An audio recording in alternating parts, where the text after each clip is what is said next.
Hey there, welcome back to 7-Minute Books. I'm Sam, and today we're talking about Alex Epstein's The Moral Case for Fossil Fuels. Sophie, I have to ask, did this book change your mind about anything?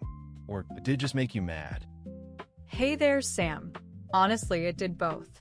I came in skeptical, but Epstein makes a genuinely compelling case, even if I don't agree with everything.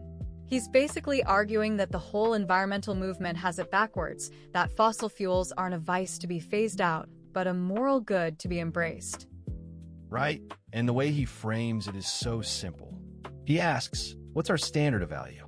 The environmental movement, he says, judges progress by how little we take from the earth. But he proposes a human standard of value, maximizing human life, health, and happiness. Exactly.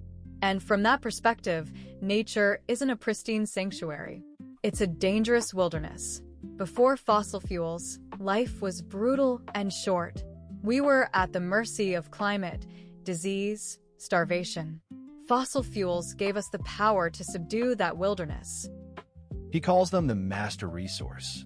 It's not just another commodity, it's the raw material for everything modern. Heating, cooling, food production, and medicine. Every major improvement in human well-being over the last 2 centuries has been powered by coal, oil, and natural gas. And that's the heart of his moral case. To demonize fossil fuels is to demonize human flourishing. He says the real pollution is poverty, and the best way to fight poverty is cheap, reliable energy. Okay, but what about climate change? I mean, that's the elephant in the room. He acknowledges it's happening and that humans play a role, but he's super skeptical of the catastrophic predictions. He makes 2 points there. First, he argues the models are unreliable and the data doesn't support apocalypse. Second, he challenges the moral calculus.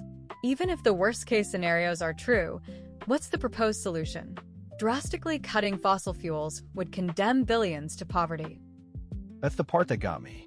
He says a warmer world with more CO2 might actually be greener and more productive. And the real threat isn't climate change. It's the policies designed to prevent it, which would lock us into energy scarcity. Right. And he really goes after renewables. He says solar and wind are diffuse, intermittent, unreliable. They need massive land and backup infrastructure. He calls the push for 100% renewable energy a fantasy based on wishful thinking. I actually pushed back on this when I first read it. I mean, renewables are getting cheaper and better, right? But his point is that no major civilization has ever been built on intermittent power. You need dense, on-demand energy. And he flips the script on sustainability. The environmental movement defines it as low-energy existence. But Epstein says true sustainability is the ability to survive and thrive long-term. Without cheap energy, you can't afford clean water, infrastructure, or education. Here's the argument that really surprised me. He says fossil fuels are actually good for the environment. Not because they're clean, but because wealth pays for cleanups. London and Los Angeles are way cleaner now than 100 years ago.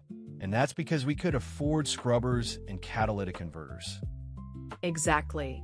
The worst environmental damage happens in poor countries, deforestation for firewood, burning dung for heat. That's far more dangerous than a modern power plant. So lifting people out of poverty with cheap energy is the most powerful environmental tool we have. He also calls the anti-fossil fuel movement energy colonialism. It's wealthy people telling the poor they can't have industrialization. That's a pretty sharp critique. Yeah, it's elitist in a way. He's arguing for the right of individuals to pursue happiness using the Earth's resources. He says we shouldn't apologize for using them to improve our lives. But he's not saying no regulations at all. He acknowledges risks and side effects. He just thinks innovation and markets will solve problems better than government mandates. Right. The solution to problems from energy use isn't less energy, it's more intelligent use. His whole book is a call to rethink the foundations of environmentalism. So what's your one takeaway? For me, it's that we need to weigh the benefits of cheap energy against the risks, not just focus on the negatives. Same. And if you want to go deeper, The whole library's over at 7minutebooks.com/app, with over 6,000 fiction and nonfiction titles you can read or listen to in any language.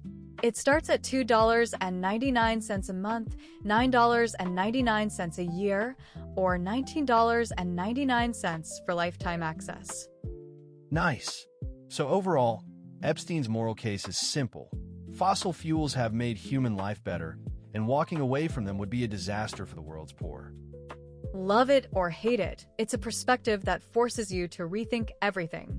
We'll see you in the next one.